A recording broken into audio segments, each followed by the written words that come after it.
Good morning, everyone. Good afternoon and good evening. Mm. So, BSBA 1A, Database 1. Mm. So far, kumusta mo sa practical exam? Mm. Daghay na kamuti. Pila to ka hours? 2.5 hours. Then nabuhat ra is usa ka problem. Mm. How is that? Mm. Now, during sa exam, daghay nagkuan, libog sa paghimo, pag-understand, pag-normalize sa database. Mm. During na ato na time, naiuban na naglisod. Mm. Ah, Kato siya na exam is naka-design para ma-test kung saan yung pag-deconstruct o construct sa database. So far, ang uban naglibog pa unsaon pag-construct o deconstruct sa database. Nako, paano na yan? Hmm. Now, karon ang purposes sa ning video is saan ta na pag kuan karon. Hmm.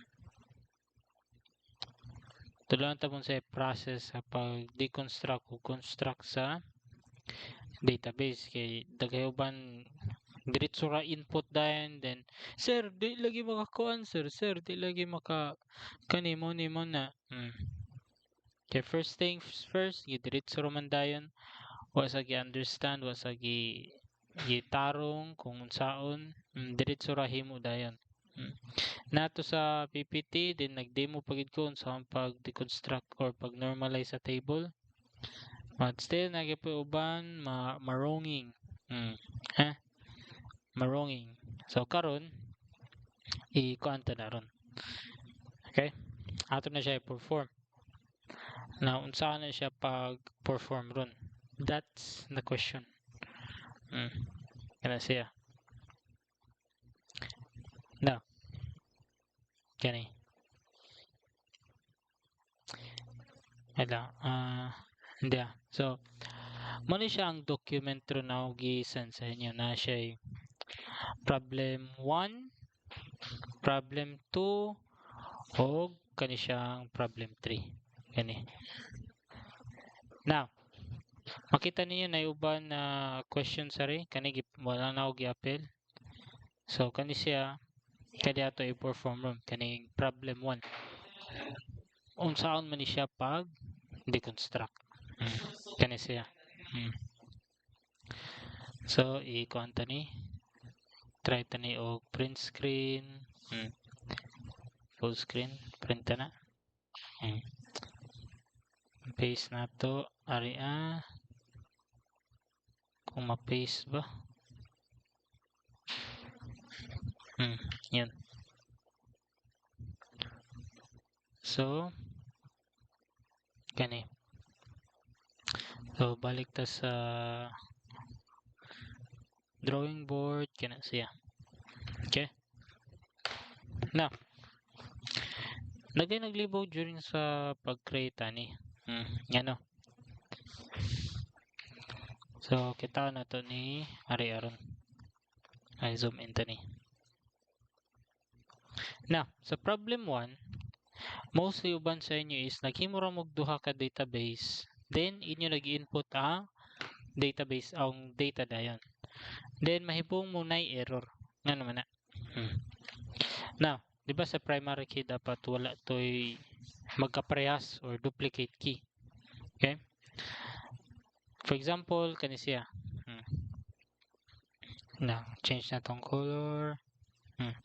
Example kani siyang project ID.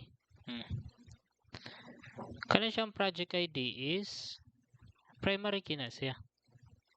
Okay, primary key na ang project ID. Then makita nato na siya kaparehas kani P101 ug P101. Kung imo na i-inserted to magka-error gyud na. Kay same na sila og data. So imo buhaton is imo na i-deconstruct. Now kani siya is simplified na ni siya. So kani separate table ni siya area. Then kani siya is separate table. May uba nag-create og pangkatulo na table para sa department head but unnecessary na na. Then nga rin pod kani employee ID primary key man ni siya yung gibuhat is nag-add gihapon mo bisag na ay same na data. The purpose nga no ato na siya i-normalize is para gamay na lang na data ang ato i-input, di na magbalik-balik. Okay, so unsa may idea ni? So natay project na table og naatay kaning employee na table.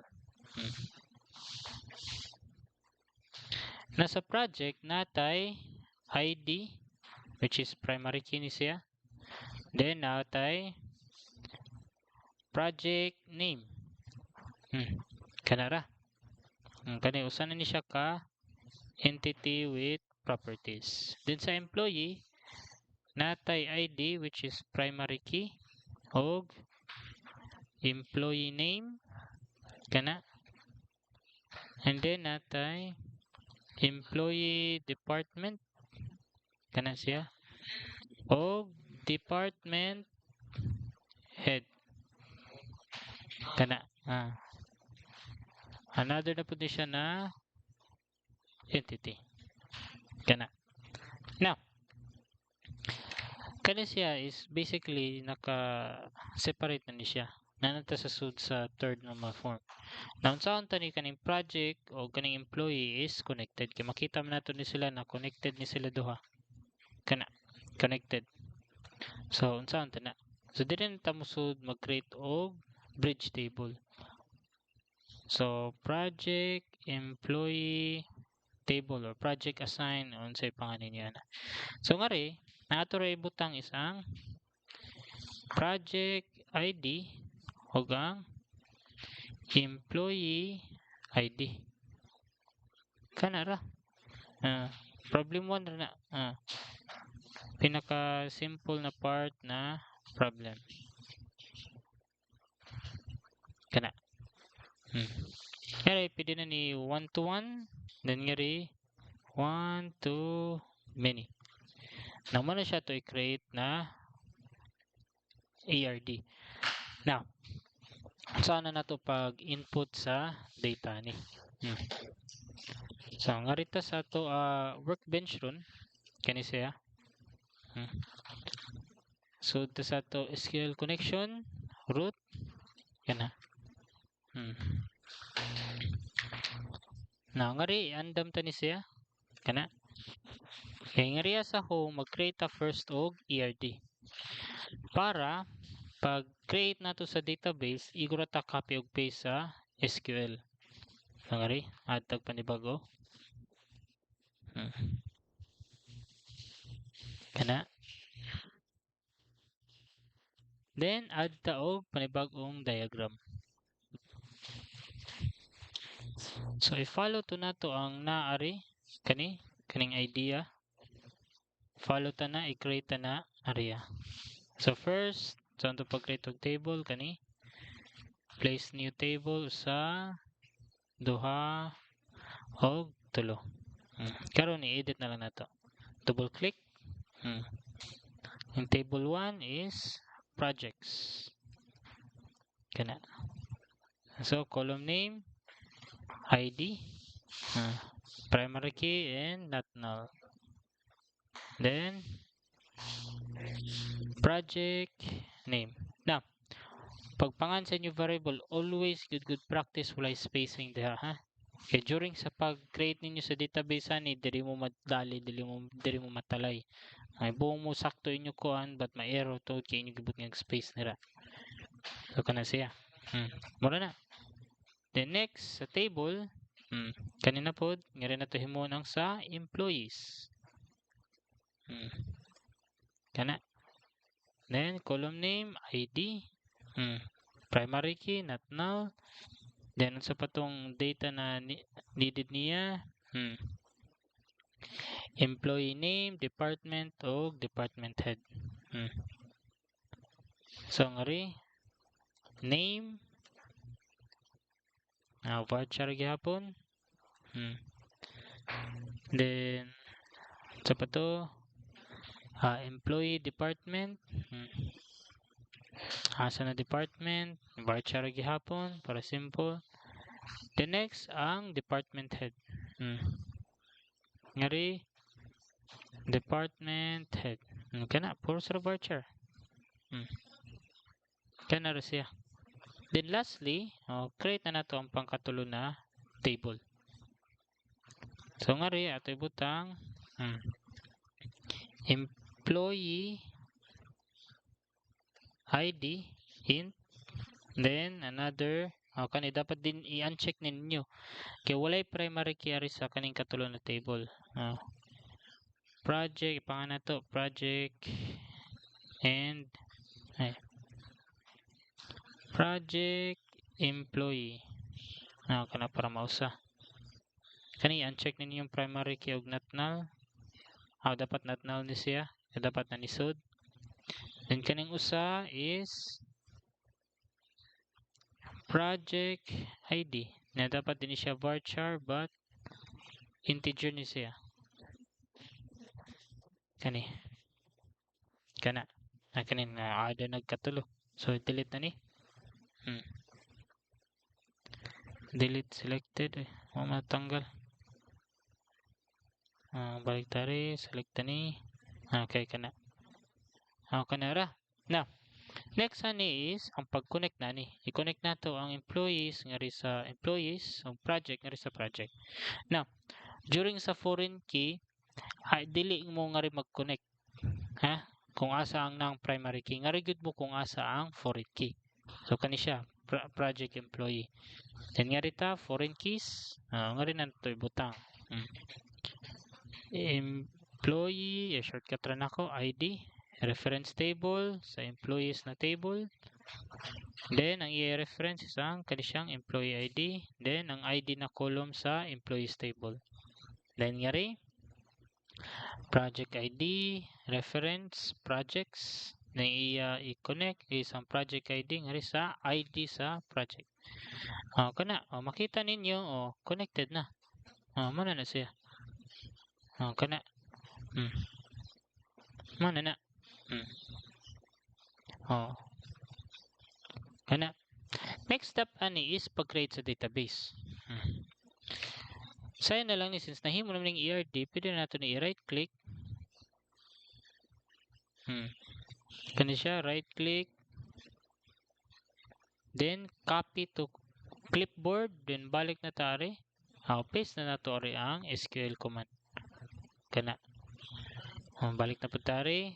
Right click, copy SQL, then paste. Kana siya. Then pinakalasan is ang kani siyang bridge table. So kani bridge table, right click, copy SQL to clipboard, then paste. Kana. Now, during sa pag-copy sa SQL, dapat ang kani siyang project employer kaning ato bridge table dapat wala ni siya sa pinakataas dapat na ni siya sa pinakaubos before ani nila. Okay, kung kani ang first ma-execute mag-error ni siya ngano kay mangita man siya sa employees na table o sa project table. Since wala pa man sila na-create kaning employees table o project table, mag-error na siya. Muala na cannot find employees table, cannot find project table. Kay kani man ang inyo giuna og butang sa taas. Kani.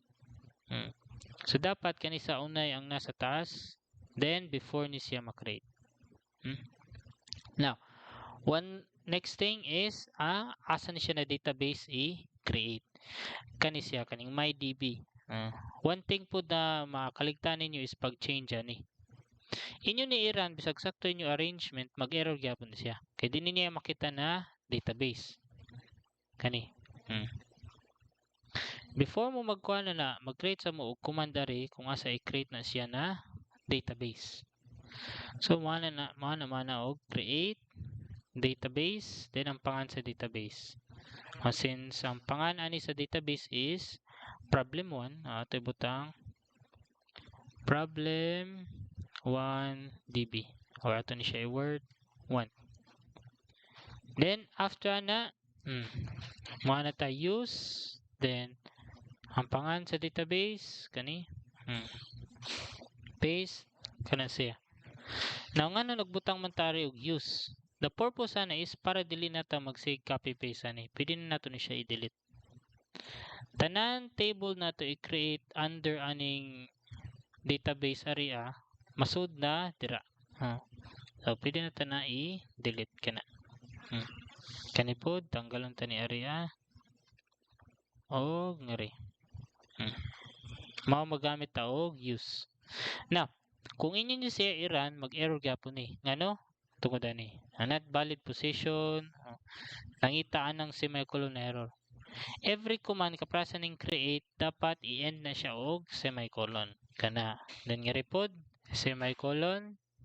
Then ngara semicolon. Yan na. Kung imo na siya i-run gamit aning execute all portion of the script, iyan ay execute tanan din mag-create na ni imo ha database. Tanan yun. Na kung ato ni siya execute, for example,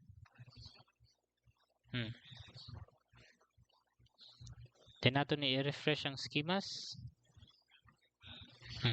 Tara, na-create na nga to database. Na-create na po ang mga tables na nasa suda na ang employees, ang project employee, na nadira tanan. Next step pa ni is ang pag-input sa data. So kung ato ni siya i-select, kani, select problem 1 DB employee. So ngari na ta mag-input sa data. Now, ngari sa pag-input sa data. Daghay na nga sayo pa ni. Now since natunga-tunga naman tani ang kani siyang data, kung mag-input mo og data, kaning mga kaprehas na mga data kani sila, kani. No need na ni siya i-input og otro. Especially kung primary key na siya. Kaprasa ni mga primary key. No need na siya i-input og otro. Ang imo na lang i-input na is kadtong mga unique na primary key. Okay? Kadto siya. Example ana, restart tanan.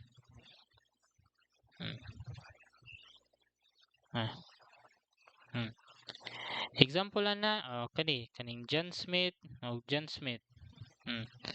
Same man ni sila data but di man sila primary key, mo man ni ang primary key. So E50 o E55 o E60. Moro na ang mga unique key sa employee ID.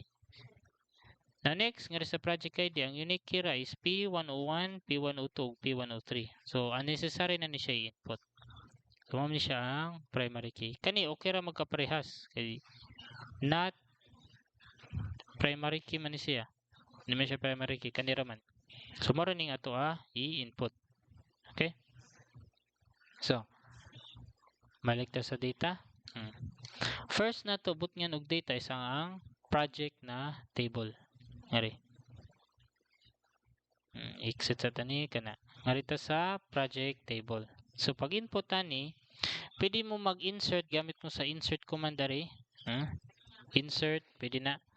But since nagamit man tag workbench, ato gamiton ang pinakadali na method. Kani. Insert new row. Kana. Sa ID, first ID sa project ID is P101. P101. 101. Kana. Now, ngari sa ID. Makainomdom mo sa ato ER diagram na makita na to ang project is naka-integer. Naka-integer siya. So kung inyo to i-add tong data na naa sa problem, mag-error gyapon to. Ngano? Kaya naman to siya text na may P, letter P or character na P, P101. Kaning int na data type dapat integer ra gyud na data inyo butang. So daghan nga talay ari. Mag-insert sila. Sir, di lagi mo kuan, sir, di mo kuan, di mabasahon ang error anay before check. For example, ako ni siya insert. P101, then ang data is website redesign. Website redesign. Kana. Muna ang data. Na kung ato na siya apply, apply na to, mo error na siya. Reason being is kani siyang ato ID na column is ang iya data type is integer. So dili ni siya pwede kaning na P101. So unsay bato na to sir? For example, nasayop mo na add na ninyo na integer na ninyong data type sa ID sa project name. So since naggamit tag workbench, ato ra pisiton is kani siya. Or kani marita sa project table, kanang icon na murag wrench, mura na ang pisiton. Meaning nga naman na siya ang gi-open nato ang properties sa to table. Makita nato na iya data type integer ang ID. So ilisan ta na og varchar. Varchar 45. Kanara easy ra. Then apply. Click apply. Now, there was an error applying SQL script to database. Alter table, DB project, not null. Na 1DB project, change column na. Sir, the error gawas lagi ni siya na error sir. Bisa gamon ni siya gi-change rin. Reason being is, kani siya nga to project na table is nakakonect kari sa kani kanatog himo na bridge table. Kana siya na puros po integer ang data type ani. Since nga to varchar nga ray integer na data type, mag-error na sila mismatch. Okay? Ay lang delete ning katuloy.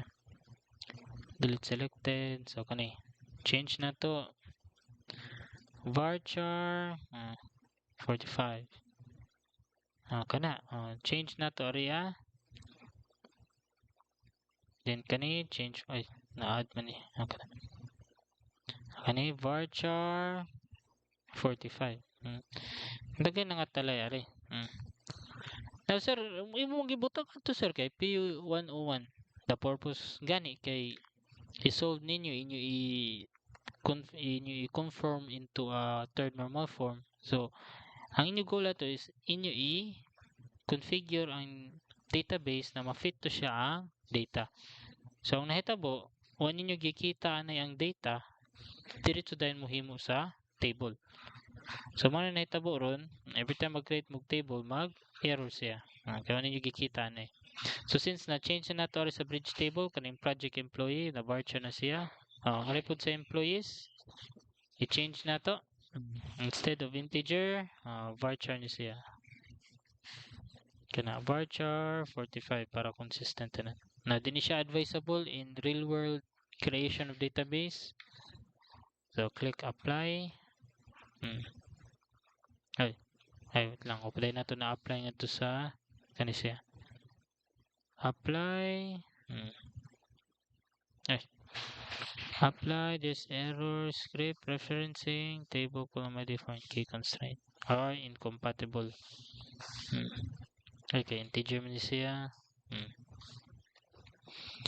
Ay kani. So especially na connect na ni siya, lisod na ni siya i-change. So one thing na to ikuan is nga rito sa ER diagram, nga rin na to i-change or nga rin sa to local instance, nga rin sa pag-create na to, nga rin na to i-change into varchar. So copy, then paste. Kana ang tanan ID butang na to as varchar, then nga report varchar. Kana sila. Then i-delete na to ang ato gi-create na database para sure. Di na to i-save tanan. Close na to. Okay, then kani siya select na to database schema, right click, then drop schema. Refresh na to, nawa na. So i-execute na ni na code ug balik. Era na to. Since na-change na itong mga ID into varchar, execute, refresh schema. Okay, na-create nagbalik ato a table, then nariya sa project, try ta og insert og data og balik. So P101, then project name, website redesign, then click apply, then apply. Na-insert na ang data. Then finish. Next, insert na po na to ang second na data which is P102. P102. The next is mobile app. Then ang kaduha na data P103. P103. Then marketing campaign.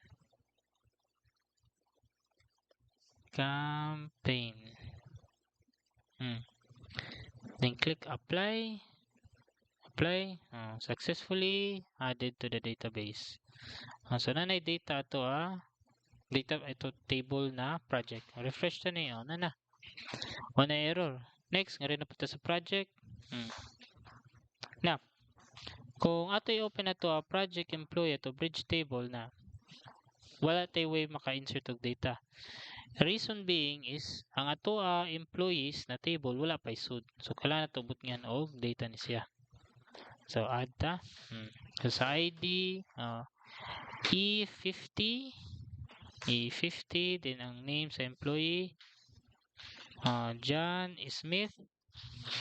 Then asa siya department IT. Then ang sa department head Sarah Chen. Kana. The next kaduhan na data is ang E60. E55. E55. And ang pangan is Jane Doe. Department, nagyapon siya sa IT. Then department head Sarah Chen yapon. Next E60. Dapat tuluran ni ka-data ari E60 then employee name Bruce Wayne. Bruce Wayne ay padako tani para maklaro kana. Then asa siya na department na siya sa marketing department. Then yung department head kay si Peter Pan. Kanara. Then click na to apply ari. Amo na siya ang SQL command kung ato na siya i-manual og type. Kana siya. Click apply. Then finish. Refresh na to. Nana na siya data. Open na to siya go through na sa to ang employees open na to go through. Nana siya data. Okay? Now, since nabot nga na natog data ang employees ug ang project, ngarita sa project employees. Sir, wala pagyapon lagi sir. I-refresh na to, i-filter or i-close na to balik. Or open na to. Sir, wala pa gyud sir. Now, in some cases kay naka-read only man siya, has no unique row identifiers. Bisag nag-add na tag data, nag-add na tag kuan, bisag kung saan na to dita ka add gamit sa ato automatic method. Unless kung magbutang ta og primary key ari, unique sa each row maka-add ta og data. But sa ato case duha ra man ni, so ato buhaton is mag-manual ta. But kung di mo ganahan mag-manual, pwede ta mag-add og panibagong column, ngari pisito na to ang range, kita na tong properties. Then mag-add tag column o butang tara ari ID. Change ta ni into int. Kana himunta ni og primary key. Then na-add na pod, gani delete ni. Kana. So balik ta sa to project employee. I-refresh na to. Ay lang, close na to. Ay lang, open na to, i-apply area. Apply na to. Click apply. Finish. Na-add na to column na ID. Then nga sa employee, refresh na to. Ay, close na to ni. Open ta ni area. Na tayo column na ID. Then, maka-add na ta og new row. Okay? Kana new row, employee ID. Now, make sure ang employee na ID ato i-add is ni-exist na. Okay? Example ari. Kani E50 John Smith o dapat ni-exist. Di ka pwede magbutag E90 kaya wala man na sa list of employee na table. So nga rin, ato na to ibutang tanan data na naari.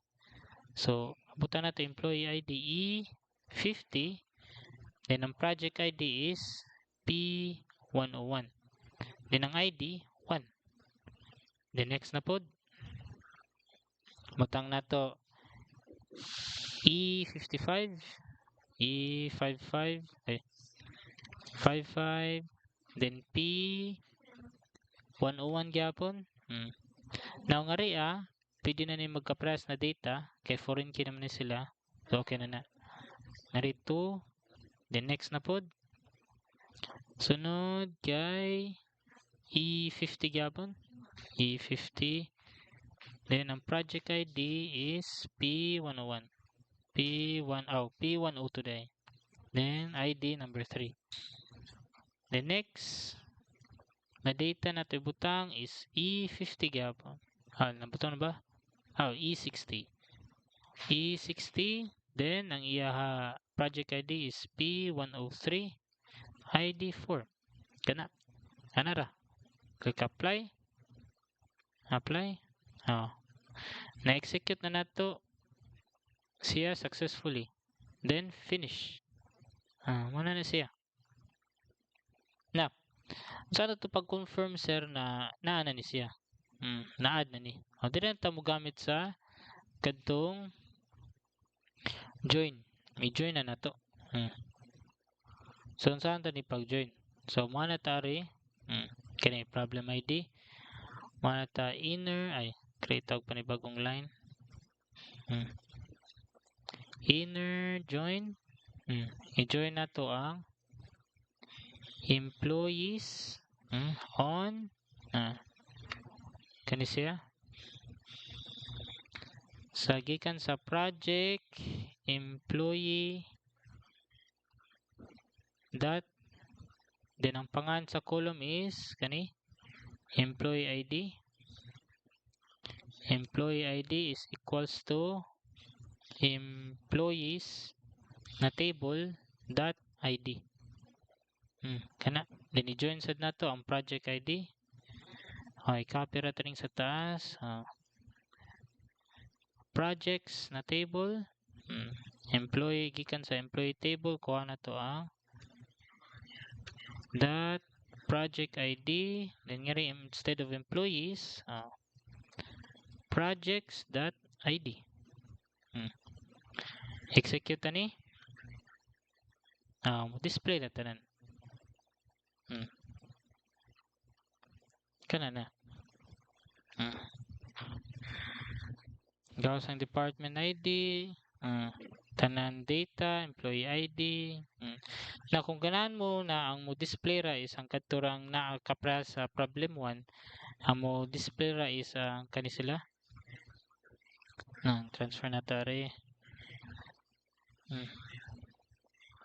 Kung ganahan mo kanila sila ang mo display, kaning lang tanggalan sa tani kanilang project ID, project name, employee ID, employee name, kani employee department o department head. Kaya mo kanara mo display ato na specify area sa ato select. Ngari. Specify na to instead of i-display na to tanan, ato ra i-display is ang example sa to first project ID. To display project ID, then sunod na to i-display is ang project name. So nga rin name ram ni siya. So since same ni sila na naroon project name ato ibutang project name, then sunod na to i-display is ang employee ID. So natari na tayo ID sa employee asa to nangari man ni siya. So muna to i-display employee ID, then sunod i-display na to ang name pangan sa employee. So name, then sunod is ang employee department. So butang department. The next is ang display na to ang department head. Kana ato ni siya i-run. Mura ni gawas project ID, project name, employee ID, name, department of department head. Kani siya. Wala na kaning other lisod na part. Now nga rin mates ang inyong way pag troubleshoot Pag understand sa problem, pag convert ani from unnormalized table into normalized form. Ganito. Okay? Maro na pag-answer sa problem 1. Kana siya. Okay? Sa problem 2, masayon pa nun sa problem 2 kay igura ninyo i-create ang table. Kanara. Now, ngarita lang. Change na to. Now, ngariya sa problem 3, o kaning sa test 6, kani siya. Kani. Ngari, apply na ninyo tanan gikan sa problem 1 ug problem 2, which is inyo i-arrange, i-normalize ninyo ang database. Kani siya. Then, ana pa mong mag-add og data. Mo nang purpose ato, mo nang problem 1 ug problem 2. Kana. Now, kani. During sa creation sa inyo database, abtan mo 2 hours ato. Reason being kay naiuban wala nakahibaw sa kadtong mga processes kung saan to siya paghimo. So understandable, but now nagitudlan ta mo, hopefully ma-apply ninyo sa problem 2 ug problem 3. Okay? Problem 2 ug problem 3 ma-apply ninyo ana. Ha? So ang pag-normalize sa table, pag-identify sa data type na kailangan ibutang ana na column, and then pag-identify sa each row kung asa ra to ang kailangan ibalik-balik, asa to ang dili kailangan ibalik-balik. Pag-identify sa foreign key o primary key, maro gyud na pag-identify na nila duha. Di na nyo ma-identify, mag insert og data, mag-sig error kay doble na data inyo sig insert. Okay? So, mato siya ang saan to pag-create sa problem 1. Hopefully, makatake notes mo ni inyo yung ma-practice. Na may question, pwede rin mo kaning send o comment sa Google Class or sa asa ko ni i-upload na video sa accessible para maka-answer ko. Okay? So, Marto class. Okay? Good luck ninyo. Hopefully, sa next face-to-face na to maka-answer na mo. Okay? Goodbye.